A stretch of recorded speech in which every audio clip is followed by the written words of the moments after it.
Big Show Breakdown, SkySportsMT.com. I haven't done one of these in a little while with at least this guy. We've been doing some hits lately with Samuel Cam, Ryan Tutel, some of our other contributors. But figure we get Brooks Nuanez in the studio. Appreciate you for hanging out with us. I got 4 big questions about the Griz, 4 big questions about the Cats. So we'll just go back and forth. We'll get into this with, on the Griz side of things, Big Show Breakdown, presented in part by our great friends at DraftWorks. Brooks and I had a little birthday soiree there last month for Brooks's birthday. Had a couple brews. It was a awesome time. Love the place down there at DraftWorks. They obviously huge supporters of Griz football with their Up With Montana lager, but also they have a delicious selection of beer. What's your favorite right now at DraftWorks? Gosh, man, I'm always a Pineapple Express fan. I had a couple Pineapple Expresses, did me right. Yeah, and then at home I drink a lot of my Ruka too. I think the Pale is the right hop balance, right malt balance. I think it's one of the better beers made in Montana. Hey, and don't forget that DraftWorks has that huge patio. Yes. That's a unique thing, especially as we come into spring here. Not every patio is made the same. Not everyone even has one. Theirs is phenomenal. Food truck season also, so you have a rotating food truck multiple times a week there at DraftWorks as well. And it's also kid-friendly. It might sound crazy for a brewery, but it is. I love taking my kids there, Brooks's kids, whoever, because they can all play around. And like the cheese sandwich place, my son loves that place. It's a great place. You go to just hang out, have an early dinner, enjoy yourself a beer. Appreciate DraftWorks for the continued support of the Big Sam Breakdown. All right, Money Williams into the transfer portal. No surprise there. But it seems like it's probably going to be a fundamental rebuild there at the University of Montana. They lose Tajon Sawyer and Trey Thompson to graduation. And I think that we're probably going to have some other guys that come out that are on the move as well. Chase Henderson is already into the portal, probably imagining that some of these other guys are going to be into the portal sooner than later. So what do you make of just the sort of overhaul for the Griz roster? But more importantly, the question here is, what would you do to rebuild the Griz roster? Because it's been so centered upon Money Williams for the last couple of years. Yeah, I think this is a situation, Colter, where I'm not always in agreeal with you got to do what's right for yourself. You got to be happy for the kid that goes and transfers after, he gets developed or one and done or whatever it is. I think that the way Money Williams went about this and gave the Griz, ran it back with the Griz and gave him one more good, solid season, first team all conference, the kind of season where he almost carried them completely to a conference title. Yep. That's the kind of thing where then when you go get the bag, it's like, man, I kind of have more respect for how that he went about that. So that being said, if I was the Griz, if I was Travis DeCuire, I think the thing that he would benefit the most from is going back to his roots and getting a true point guard. Yes. Getting a guy that really runs the team. The ball, it's his ball, right? Right. It's him, and he's not necessarily the leading scorer. He's the leading, not only distributor, but the leading pace guy. He's the guy who sets the tone for everything. And Ahmad Rory. And Ahmad Rory that'd be nice. That'd work. But even Brandon Whitney, right? Like Brandon Whitney was a fine to good player, but I mean he was an extension of his coach, which helped. Definitely, and that's where Travis's, like I mentioned, roots come from. But I think that's when a team can take the identity of what the coach wants to do. Sometimes if you don't have that guy, you can't really accomplish what Travis needs out of a team. So I think that's if I was the Griz, that's what I'd be really looking to do. I think that you have to. You have to prioritize, I think, guys that can play team defense, because I just don't know if you're going to get the type of athlete anymore that's going to play like the old style of like they used to run that. It was almost like a hybrid of the Virginia pack line when they'd have like such the athletic bigs like Fabian Krislovic and guys like that, and then they'd have the long wings that were super rangy like Bobby Moorhead and DeMario Davis and guys like that. Mario Dunn. There's not really going to get those guys, and if they do, they're not going to really keep them as much anymore. So I think you got to have more of a team-oriented style. I actually thought last year the Griz didn't necessarily have like a lockdown, like crazy individual defensive player. I actually thought their defense was good last year, despite the fact they had multiple freshmen in the lineup. That was hardly their problem. Their problem was their offensive inconsistencies and how much it relied on taking care of the ball, Money Williams taking care of the ball, and Money Williams going off. Well, and a lack of elite shooting, right? Yes, and there was no one that could just like line Tyler up consistently. Thompson sometimes, and that's about it. Yeah, right. And I think that's totally true, Colter. I think that finding a big guy would be great, but in this era, it's kind of hard to do because it's going to be a one and done guy. Because if you get a guy who's either developed or underdeveloped, that guy, if he finds his way, is going to be a hot commodity, which is really too bad. But that's just the state of affairs. We always say, don't hate the player, hate the game. Right? No doubt. Distinguishes our firm is, in my view, work ethic, and we have a lot of experience here. I think that the more work an attorney is willing to put in, the more hours they spend in the office, the better outcomes they'll get for their clients. I think that's some of the advice that I got when I was starting out, was essentially, it doesn't really matter how smart you are. If someone else is willing to outwork you, they can potentially get a better result, advocate better. So we just work our asses off. That's what I'd say. We work really, really hard. And if we have a case where we're not getting the result we want, we'll dig harder and just put in all the time that we can to try and get a good outcome for our clients.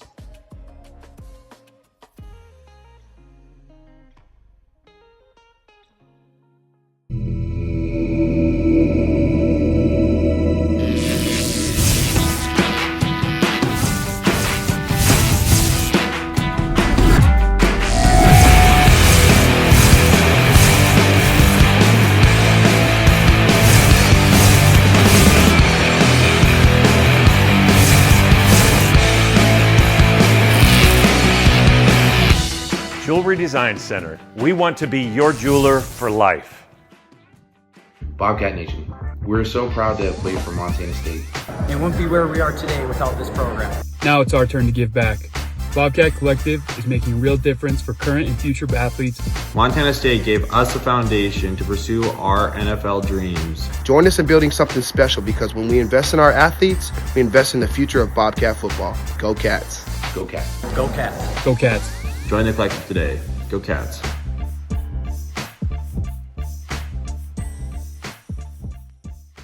Big Sky Breakdown, SkySportsMT.com.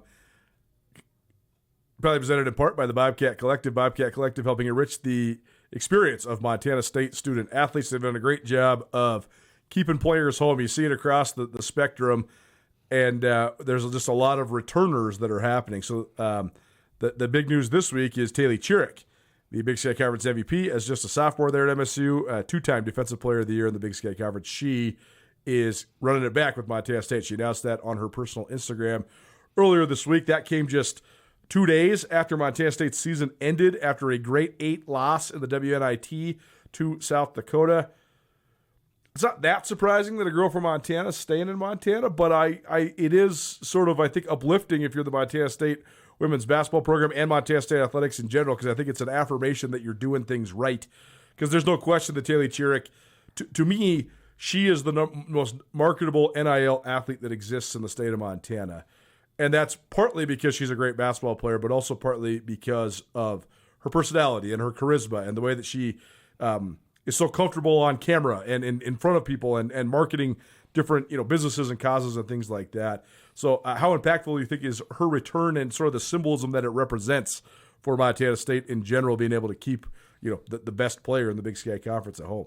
Well, it's huge. I mean, it's kind of everything in this era. I mean, she could get a bag, right? There's no question. I mean, we like, know that she's gotten offered six figures to go multiple different places, but probably like mid six figures, right? Oh, I mean, definitely. Definitely. There's definitely something there to her wanting to stay. As you mentioned, Colter, really shows the state of Montana State athletics, especially the women's basketball program. Not only how stable it is, the trajectory it's on. Yes. It's skyward. It's going to the moon, in a sense of they're getting 23,000 fans at games, right? Consistently. I mean, they drew like 4,500 for their last WNIT game. But in the middle of the regular season on a Thursday, right, they're getting thousands of fans. Totally. They're getting teams that are not transferring, that they're actually building into a program. They've now established this new defensive identity that's so fun to watch. Yeah. Because you can, no matter what, you can relate to their effort that they put into the game. Yes. It's hard to relate to someone who's just nailing 30-footers all day and is just like some hot shot offensive player. But the way that they play defense, the amount of hustle, the amount of girls that they play, the 10-man, 11-man rosters that they hockey sub in and out 5 at a time. Yep. There's so much intriguing about what they're doing, but the head of that monster is Taylee Chirrick, and that really gives them some, not only stability, but it continues that upward trend. You also wonder if there's maybe a little proof of concept here as well. As we've seen in the women's tournament, parity is non-existent in women's college basketball. Like that, basically the Sweet 16 was chalk, the Elite Eight was chalk, and then if you looked at the regional finals, the closest regional final was a 14-point margin. We had 2 regional finals that were between 25 and 35-point blowouts to go to the Final Four. There's only 1 seeds in the Final Four in the women's game. And I think it just shows you that like the schools that can pay you a crazy amount of money that would make it worth it to leave Montana State, what are you going to do if you go to those schools? Like, look, Mara Dykstra transferred to Michigan State. She's on a team that's a 5 seed that won 2 games in the NCAA tournament. She played 11 minutes a game. You know, like 2.5, 3 points per contest. Yep. I mean, good for her. She got playing time, but like, what's better? Being unanimous first team all conference on a team that also goes to the NCAA tournament and wins 27, 30 games, or that, right? Taylor Feldman, former NAU point guard. She went to Purdue. She played about 8 minutes a game before she got hurt, and she didn't play hardly at all down the stretch. Lexi Deeden went to Colorado State. Didn't play. I mean, played like 8 to 10 minutes a game. So I just wonder if that's also going to influence some of the decision making here. I think there's probably a pretty open line of communication there too, just in terms of the coaching staff and things like that, just propping up the players and telling them like the reality of the situation. Definitely, and I think, and don't hear what I'm not saying, right? I think that this is going to be a much more logical approach in the women's game. I think that men who hit the transfer portal think that they are going to go light the world on fire no matter where they're going. Yes. I think women take a different approach to this thing and maybe have a more holistic view of this entire experience, where they're at, where they're going. I think in Montana State, as we talk about with football and a lot of the athletics there, it's kind of the place to be. Like if you're leaving there, there is not a lot of greener pastures out there. No doubt. And they've made it worth it for their athletes too with their NIL efforts. Big Sky Breakdown. SkylineSportsMT.com. Thanks to our great friends at Town & Country Foods. Town & Country Foods located right across the street from the Brick Breeden Fieldhouse and just across the way from the Bobcat Athletic Center. Town & Country Foods also has locations throughout the state of Montana, 9 of them, in fact, and their goal to provide high-quality food at a great price. Appreciate TNC for helping us jump on board. They also are helping us support the Taco and Adam football camps. Taco Dollar, Adam Jones, sort of the definition of what you want NIL to be about. These guys will be hosting camps all throughout the month of June. We'll get you some more dates on those. We actually have a nice reel that we'll put right here in the middle of this video, and it'll give you all 5 of those dates so you can get signed up. Taco and Adam footballcamps.com. So we'll stick on Montana State. The MSU men posted a graphic the other day that they're bringing everybody on the organization back. Certainly they have big shoes to fill with Jed Miller, who's a first-team all-conference guy graduating, Patrick McMahon, who's a second-team all-conference guy graduating, and Davion Brown, who was on his way to being an all-conference player before he blew his knee last year. But it is pretty impressive that they – and when you say, okay, how can you announce this in March? It's because now, because of the NIL, guys are literally signing agreements. They're signing what is almost like a pseudo contract. So they have all the guys that are expected to come back inked up. On the payroll. Those guys are on the payroll. So, I mean, what do you make of just what Matt Logie's been able to do? I mean, great job by Jace Coburn for leading Portland State to their first conference championship in 16 years. For what Montana State had before they had all the injuries, and then for what they had at the end of the year with just 7 players available in games down the stretch, to finish outright second and sweep the Griz was crazy. I thought Logie should have been a slam dunk coach of the year. What have you thought of just the the efforts that Logie has done, sort of remaking the program now that the Danny Sprinkle era is officially sort of in the rear view? I think it's impressive, and it's how I like to go about building a team in my mind.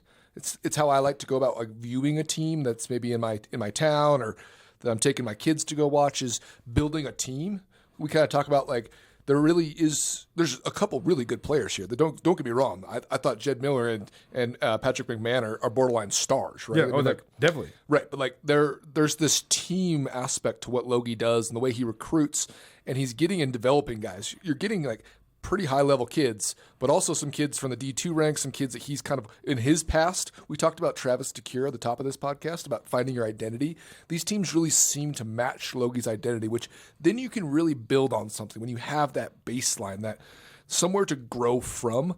I think Logie's really built a good roadmap for his players and for the program as a whole, and it's impressive, man. Well, and I think that the recruiting strategy here is you're recruiting skill and basketball IQ above sort of like the stats, like the baseline, right? Like the measurables, Height, weight, shooting percentage. Yeah. I think 95% of the, and maybe not 95, 90% of the coaches in Division I college basketball recruit guys based on size, how tall they are, how athletic they are, their length. And it's certainly a huge requirement, but I just think at the mid-major level, if you get guys that are, tall, long, lean, and can jump, those guys are going to be short timers in your program. They're going to get or they're going to be terrible, or they're going to be not good at basketball. That's what we've seen so often. Is there's guys that that jumping jack? Idaho State has had some guys where you're like, dude, this guy is a freak, and then you watch him and you're like, that guy's not even as good at basketball as I am. He just happens to be 6'8"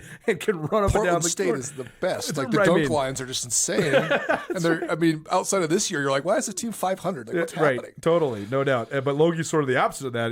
He can get a guy like Jed Miller who, I think Jed Miller is going to thrill anybody with his combine numbers, but he's an excellent skill guy. He's awesome. Hooper. He's got all the skills, scored at all three levels, shoots. He's like poor man Steve Nash, right? So I think it's the strategy that you should enact, particularly if you're Montana State as well, because I just think you can get players that they fit the mold of who is going to be comfortable in Bozeman and being able to stay. And so I think that it is indicative of sort of that symbiosis that they have there at the basketball program. No doubt. And it's approachable in the sense that it's a fun brand to watch. Yes. Because you feel like everyone's involved, like that ball-centric kind of one guy running the show domination. Well, that's fun too when it's rolling, but I think the highs also incredibly frustrating when it's not rolling. The highs are highs and the low are really low. This is a more consistent style. I think just as like a viewer, as a fan, it's a more palatable style. I think people who don't like basketball don't like some of that ball-centric stuff that happens. They talk about the NBA. We see it sometimes in college basketball across the board. This tournament has been great. We've seen a lot of really good teams, but you'll see that throughout college basketball just in general. So very palatable style. Logie's, I don't know what I think of him as like necessarily like a coach. Like I always tell, I tell this story a lot on this pod. I go photograph the huddle, right? The coach is talking to the team during a timeout. I get to listen to what they're saying a lot. Like I get pretty close. I try not to, give anything away or eavesdrop too much, but I do get to listen to their approach and kind of their delivery. And I'm still don't know where I stand with Logie and his approach. It's good. He's definitely not like a rah-rah guy. He gets mad, but he's definitely like very in his element, kind of calm, really analytical that way. So still trying to figure him out on that front. Big Sky Breakdown, SkylineSportsMT.com. Thanks to our great friends at the Local Dispensary. Local Dispensary has 2 locations in Missoula, one in East Missoula, right on the way to our good friends at Canyon River Golf Club, and also one downtown right there on the corner of Front and Orange. Free parking at the one downtown, so that makes it convenient. Local has the best products you're going to find anywhere. Check out the Local Dispensary either online or at their 2 locations in Missoula. Montana Lady Griz, full roster turnover. The Lady Griz are expected to bring back 6 players. They graduate just one senior, but it's coming off of a year in which they had almost no juice. Just 9 wins, second least in the history of Lady Griz. What's the least? Shannon Schwain's first year, 7 wins. 7, wow. That one, holy cow! And that was not a great first year, but also that one had the caveat of Kaylee Valley, who was expected to be the best player in the conference, tore ACL. Right. Alicia Sims, who was expected to be an all-conference type player, she also tore her ACL. Jeez. And then all of a sudden they had to play like 9 freshmen. That's right. Like Maddie Schoening and some of those gals. The 6 players coming back for the Lady Griz. Avery Waddington, who was a second-team all-conference player. Jocelyn Land, who averaged double figures as a sophomore transfer from Butler. Abby Schubert, Kennedy Gillette, Ray Ehrman, who played well as a freshman down the stretch, and then Ava Kozit, who was a redshirt freshman this last year and didn't get much playing time. Obviously, when stuff like this is, when there's a program that is making moves like this and it's sort of out in the open. I broke this by confirming this with people directly related to the program. There is transparency here, but you're going to take some heat, right? You cut ties with several Montana girls. Drea Wacker played quite a bit down the stretch this last year for the Lady Griz. They had a couple other girls that were local girls from Missoula in Chloe Larson and Lauren Dick that they're moving on from.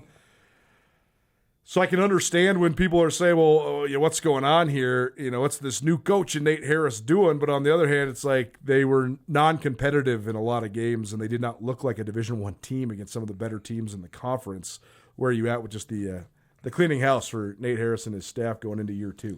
Yeah, it's a hard deal, right? The interesting part about this is not new, and this is not because of the NIL era, really. This is something that happens when a coach takes over a team. It happens in all sports. It happens in football extensively. It happens in basketball quite a bit. A coach takes over a team. Usually it's going to be 2 or 3 kids for sure that are gone. Just don't fit the style, don't fit the culture, don't fit the whatever, the future, the vision, whatever it is. This being more like, double that is tough for a community, the Lady Griz basketball community to really grapple with. Yes. But I don't think that he's necessarily wrong in the sense that Nate knows what he's doing when it comes to talent evaluation and recruiting. He knows how to evaluate talent. I believe that. I've watched him do it for the better part of the last, 10 plus years? At least, yeah. I mean, I think he got at Montana State 2013 or 14, so yeah, 12, 13 years now. And, a big part of my experience with Nate's coaching was him as a lead assistant and being the defensive guy at Montana State. Yep. And he was able to build basketball teams that were going to win because of their ability to guard people. And that's a huge thing that in college basketball, you might be able to make some buckets and look pretty good in the flow of a game. But if you can't guard people and you can't play winning basketball in that sense, it's not going to work. And I think that was part of his evaluation of more of a holistic approach of it's not that they're quote unquote not good enough. It's just not the right fit for what Nate wants to do. I think that a lot of those girls that got cut could play high level NAIA, D2, could play, in the Big Sky Conference on some teams. This is the Lady Griz. And there's only 7 or 8 rotation spots. Yes. And you got to be all conference to be in those spots. And some of those girls aren't. And that's just the facts. And Nate has 3 years to figure it out. And I'm not. I'll tell you now, this. And now 2 years because year 1's in the books. He's got right? this year to figure it out. Exactly right. Because I mean, it's a 3-year deal.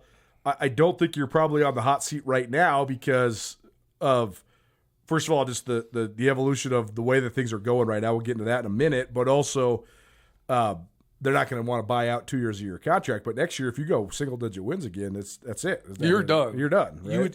You'd have to win the conference and get a 12 seed to keep your job.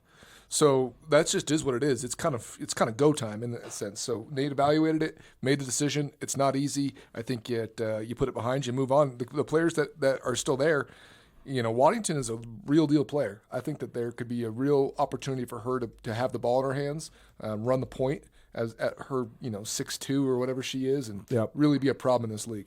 Well, when I say that the evolution of the way that things are operating, I think that's the other part that Lady Griz fans have to wrap your mind around.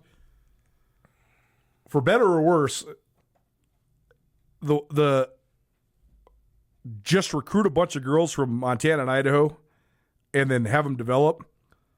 I'm not saying that's over because I think you still can do it, but you have to have a little bit more of a broad net that you cast. But more than anything, you got to have money to go get players. But that's where the Lady Griz are at right now. When people say, well, didn't Nate Harris recruit this roster? Yes, but last year during the recruiting cycle, first of all, they were coming off of a disaster with the way that it all fell apart with Brian Holsinger. Second of all, there were several players that if, at least I believe, if Nate Harris and Lindsey Woolley were the guys that were running the show, they would have gone after those players, and they didn't when they were working for somebody else. But there's half a dozen Montana girls that are playing basketball outside the state of Montana. I think those girls would have got recruited at a higher level if these guys would have been in charge. But the other part is they didn't have full-on revenue sharing plus NIL to go recruit with. Now they will. That's the other reason why you just have a roster overturned, because now you can go offer this amount of money to this player. And I know people that are old school Lady Griz fans hate that. They don't want to pallet it, but you have to because it's the way of the world. It's the only way you're going to get it done. No doubt. And at this level and the level that they want to get to, it's every rung of that level becomes more of this. That's right. Make no mistake, Taylee Chirrick's from Montana. She loves Montana State. She wants to stay in Bozeman. She loves her teammates. She loves Coach Binford. They're also making it worth her while. She's getting paid. So you have to balance both of those things.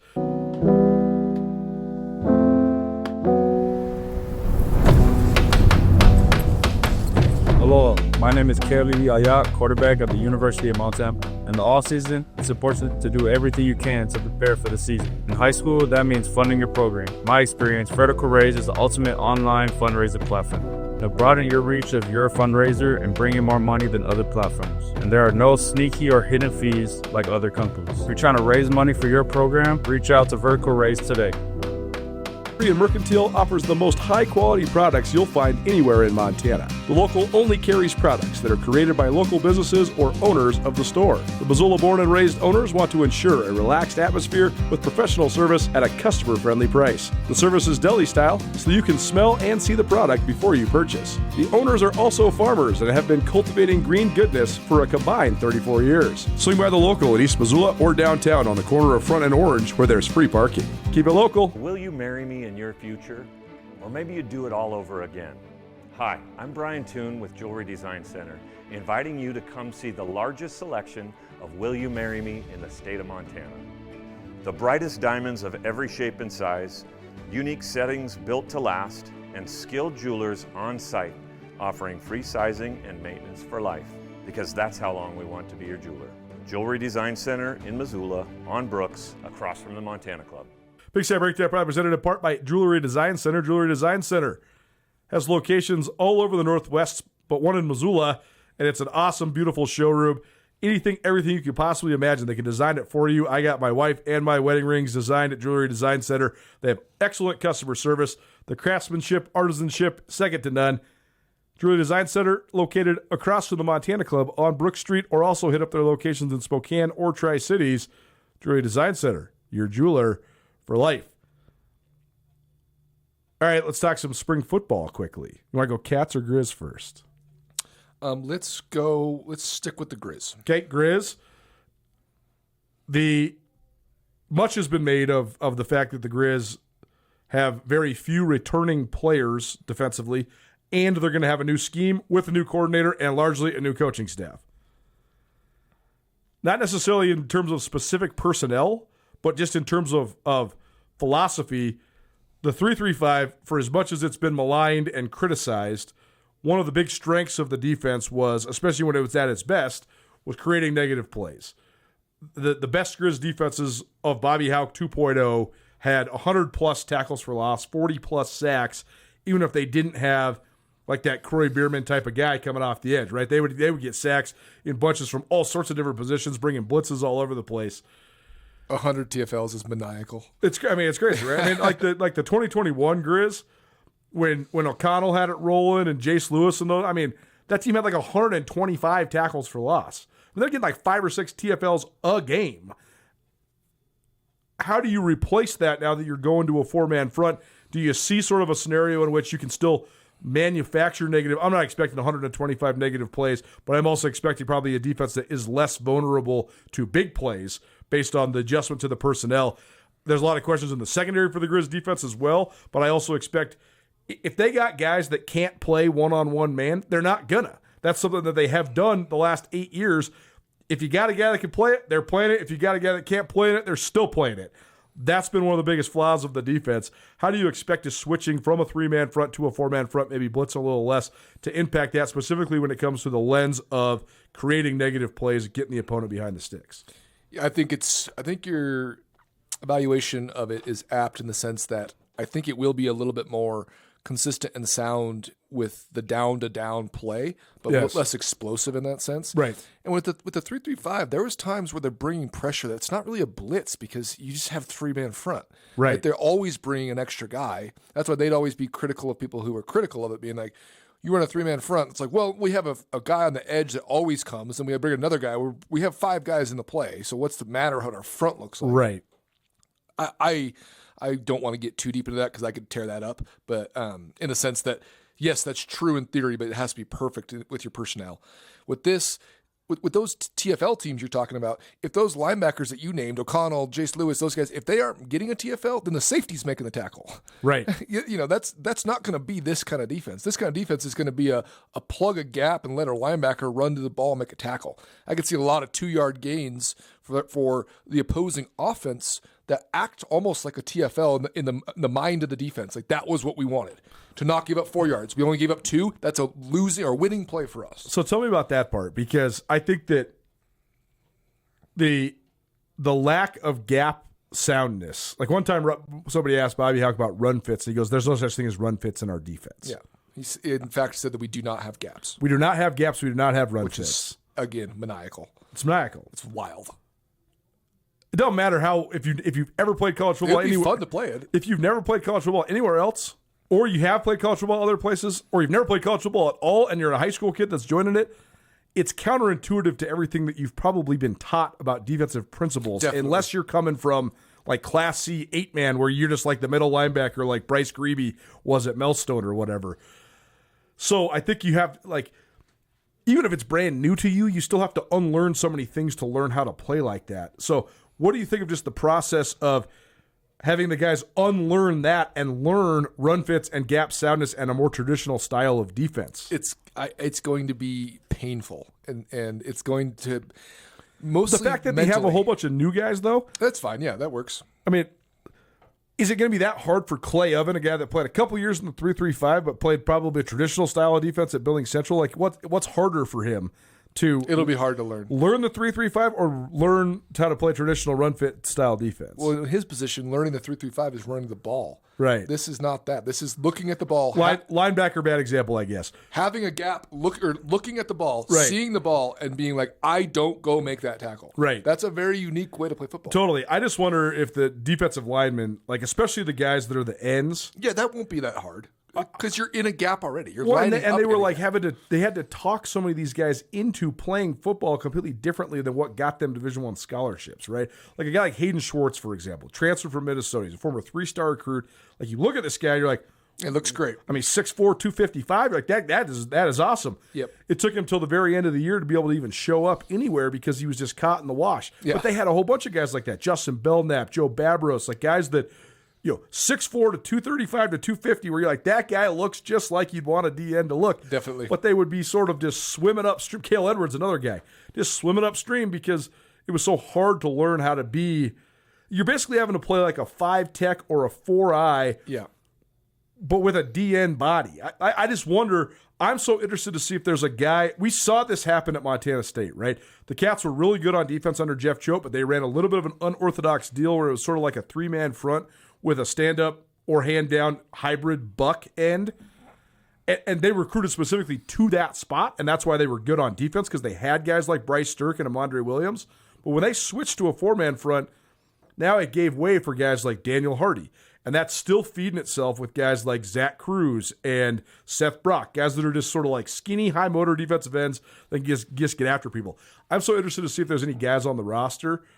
Like if Cale Edwards was still on the Griz, that would be the guy where I'd be like, that guy's going to be a breakout star. They're actually going to play him at like the wide 9. He's going to get after the passer. I'm just so interested to see in the spring game next week if the Griz have anybody like that. I've heard Styles Goodman is a guy that maybe could be like that, a guy that was a linebacker hybrid type that they've moved to edge. But I just wonder, just broadly, if there's just a guy or two like that on the roster, they're going to thrive from maybe playing a more traditional style of defensive football. Yeah, no, I definitely agree. It's yet to be seen exactly what their gap principles are going to be, because there's a couple ways to do that. There's probably 3 or 4. There's more, nuanced-wise. But traditionally, there's 2 main styles.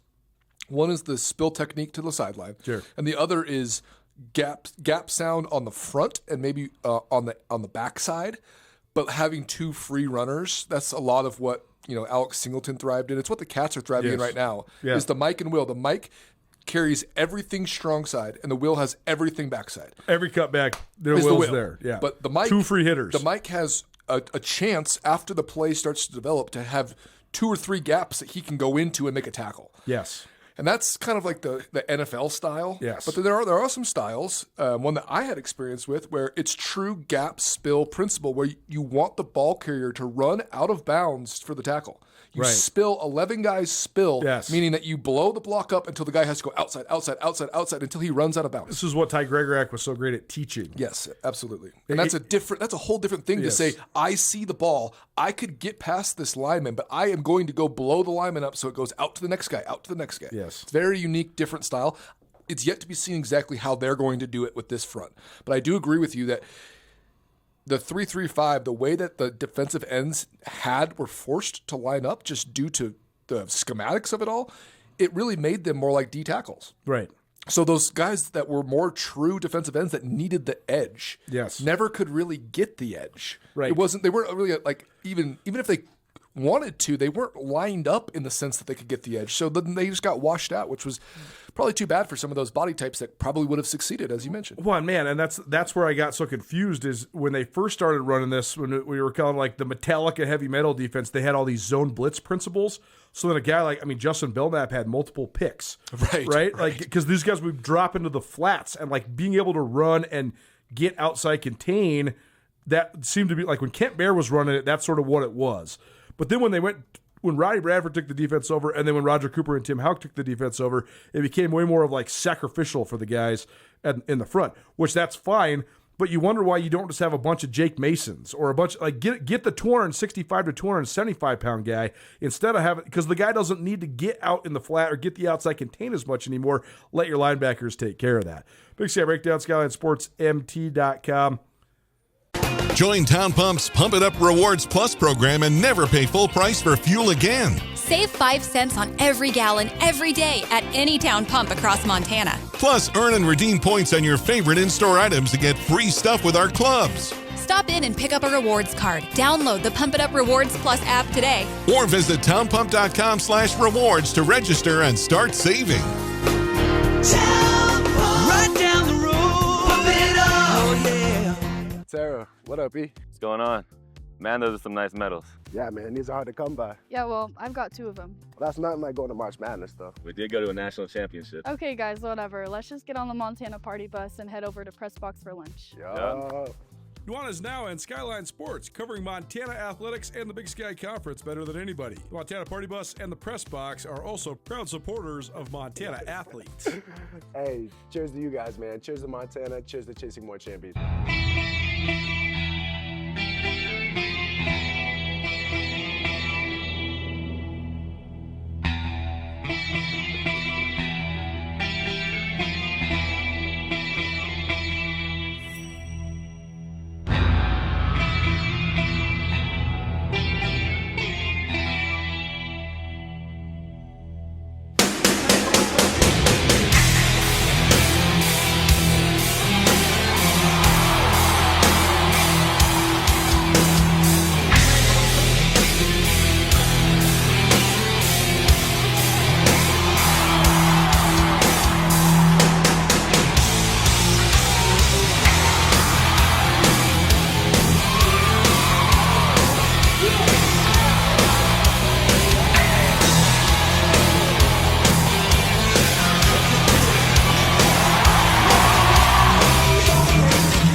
Montana State Spring Rodeo coming up next week, a week from today as we record here on April 2nd, April 9th through the 12th. There'll be 5 total rodeo performances.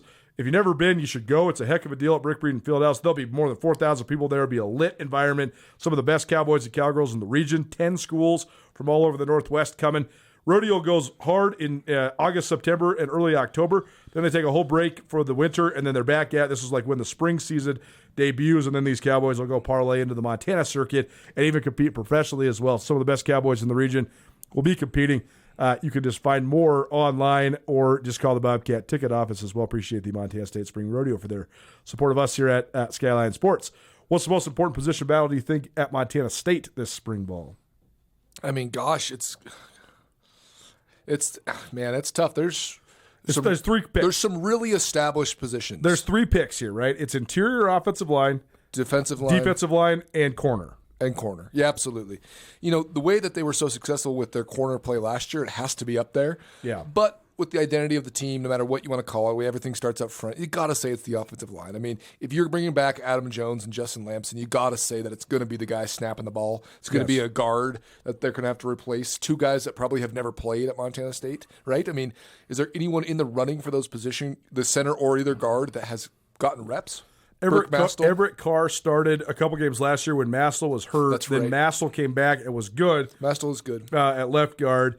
That other guard spot is going to be – they love the potential of both Everett Carr and Dylan Rollins. Both those guys were big-time high school recruits. Dylan Rollins has been the sixth guy for a couple years. Right, and he's the guy that, like, when somebody goes down, if it's an interior guy, like he can play either guard spot or even some right tackle. And it's sort of the times now for him, right? I mean, because he's been out of high school for a while, even though he had the mission, so he had a delayed eligibility. But I mean, it's a good spot to be in if you're Montana State, because I think you got a lot of options. And he's a horse, man. He is a big Huge, dude. yeah. And he comes from great lineage, and I got to chat with him down in Nashville, and man, I think he's got all the right stuff. I wouldn't be surprised if he wasn't vying for one of those starting spots. But Colter, I'd say defensive line is up there too, but I'd say it's third, just because I think that with the system that they run, and if you can roll a couple guys, it doesn't really matter who ends up becoming the guy, right? Because Zach Cruz is probably going to be the guy, but everyone else, it's like, I think if you have six of them, you're fine. Well, it's always like, who's going to be the one that emerges, right? People forget that Paul Brott wasn't even a starter until Blake Schmidt went down against Idaho during the 2024 season, excuse me. And then Brott emerges. He's a two-time All-Big Sky guy. He's an All-American as a senior. But that's sort of just been the story, right? Who's the next guy up? Kenneth Iden was a spot player until all of a sudden he's a first-team All-Conference guy. So yeah, totally. Like they just have a lot of guys that have sort of cut their teeth. I think that, to me, it's interior offensive line is the answer, because I think that they've had a plan for corner.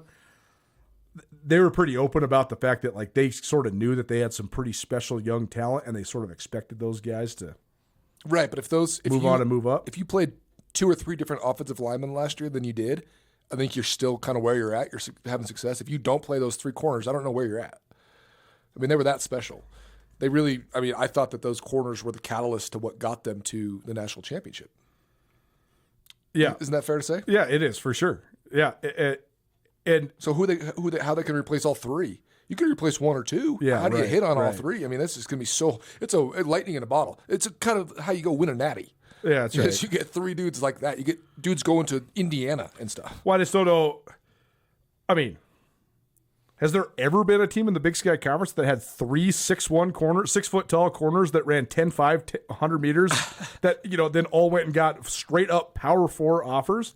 No, there's not. I mean, Carson Williams was the second best of those guys, if not the third best of those guys. He's going to freaking Indiana. Like he's going to the national champions. So, I don't know. I don't know if how you replace those guys. It's pretty hard. But I mean, I don't even know. Do you have to be that good, or can you just be good? You could just be good. But I'm saying that you might get 2 that are good. It's hard to replace 1. It's hard to replace 2. It's not really happened that you can replace 3. Yeah. Well, Takari Carr is a good corner. Like he is good. He's a good Big Sky player. Like that's a good place to start. I know they love Tim Thomas. Corey Boyd played quite a bit last year as well, but they had some other guys that got in too. I agree. I think that the 4-2-5 right now, the way that the NFL is using it, the way that people are starting to learn more about its how solid it is, I think that it is a little bit overlooked in the sense of how you do need talent. Yes, you do need guys that can guard people. That's just the facts. So Montana State has a ton of it, and I wouldn't be surprised if they found some more, but I do think that we'll say offensive line's 1, corner 2, and then defensive line is 3 for those position battles. Big Sky Breakdown, proudly presented in part by Cash One Pawn. Cash One Pawn, the premier pawn shop in Western Montana. Brooks had some tree troubles.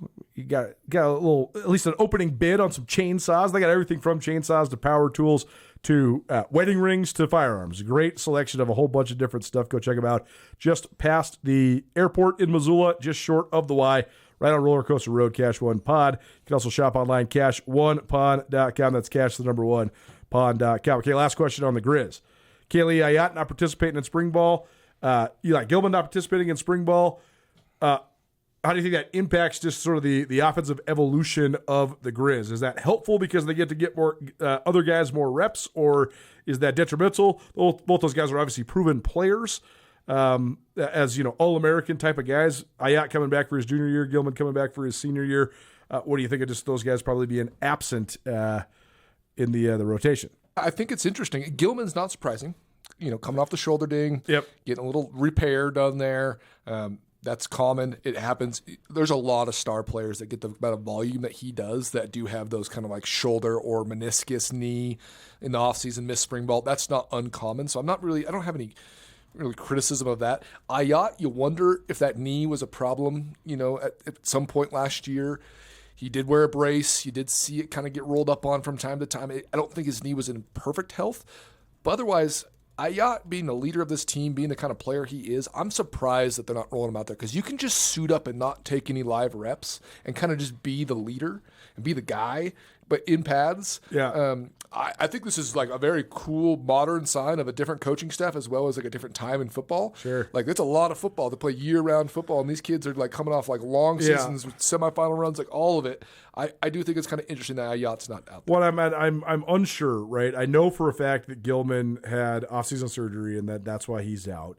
Also, he's going into a fifth-year senior year. You don't need to put any mileage on him. For sure. Mental reps are good, and just having him teach the rest of the group and mentor Hashim Jones and all that stuff. In terms of Ayat, I'm actually unsure. This is just reports from practice, so that's coming from a secondhand source of people like quarterback club guys that have gone down there. And it sounds like a couple of the quarterbacks have been out. I know Luke Flowers got dinged a little bit, so he's been out as well. But I don't know if I don't know if Ayat is because he had a minor procedure or because it's a choice. That's unclear. All I know is that it's almost certain that he's not going to play. Right, yeah, and we're not making speculation if he game. had surgery or whatever. Yeah. I mean, if he's out for that reason, I'm just saying that you like to see the signal caller. You like to see a guy who's in his role, who's continuing to grow as a leader. Like, it's one thing if obviously he is now that dude. He has been, last year he had an unbelievable season. Don't get me wrong by any means. He still feels young to me, right? He still feels, and maybe that's just the way that my perception as I get older kind of paints the whole thing. I still think that the most important thing that Ayat can grow in is his leadership. Yep. And of course he can do that in the room. Of course he can do that in street clothes. Don't get me wrong there. I'm just saying that if there is a chance, I do think it's important to be out there with the dudes and kind of prove that not only the toughness but the commitment to it all. Big Sam Breakdown, SkylineSportsMT.com. Last thing, and we kind of just touched on this, so this can be brief, but the Cats have had now 5 defensive coordinators in 6 years, but it's just continued to be crazy. Right? Isn't it crazy? But Bobby Daly is a retread, which is a good thing, right? So he's familiar with the system, he's familiar with the players, he's been on the staff, all that sort of stuff. Testament to the system, testament to Brent Vigen's hiring. What do you think is the thing that you give the most credit to, the fact that they haven't missed a beat defensively, even though they've had a different coordinator each year in and year out? Yeah, I mean, it's the system for sure. I mean, obviously the coordinator plays a big part of that. Sean Howe just went where it's the Steelers, right? Exactly. Like he's got some coaching chops, I think. The Steelers are going to be decent on the defensive line. He'll go coach TJ Watt. That might be fine. Pretty fun, probably. Pretty fun. So yes, the coaches obviously matter. The motivation matters. This system, the way it's built, with some of its simplicity, really leans more on the Jimmies and Joes than it does the X's and O's. It allows players to play free because there's not a crazy amount of decision making throughout like post snap. You kind of just know where you're going. It's easy to learn the language in the sense that it's plenty complicated. Don't get me wrong. There's run fits, there's blitzes, there's coverages that are whatever. Coach Houck always used to say it. Everyone runs the same thing. Well, I mean, in theory, there's really only 4 coverages. There's 2, 3, 4 in man and 0, right? It's like there's only that many of them. You can mix them up in different ways, but there is some truth to that. But this system allows guys to keep it in front of them and to play really open and free, which I think is huge. I mean, there's nothing that a football player wants more than to not have to really think about too much and just to get downhill on people, make plays, go after, attack the ball. I think that's what Montana State's done really well. Big Sam Breakdown, SkylineSportsMT.com. Thanks to our great friends at the Press Box. Press Box has a daily happy hour on weekdays between 4 and 6 p.m. They also have weekly specials, and they'll have any and every game you possibly might want to watch on for you. They're located right next to the University of Montana campus, right on Broadway. Press Box, the official headquarters of Griz Athletics and proud sponsors of Skyline Sports. Brooks, appreciate the time, man. Thanks for doing it. Yeah, nice to catch you up. Join Town Pump's Pump It Up Rewards Plus program and never pay full price for fuel again. Save 5 cents on every gallon every day at any town pump across Montana. Plus, earn and redeem points on your favorite in-store items to get free stuff with our clubs. Stop in and pick up a rewards card. Download the Pump It Up Rewards Plus app today. Or visit townpump.com/rewards to register and start saving.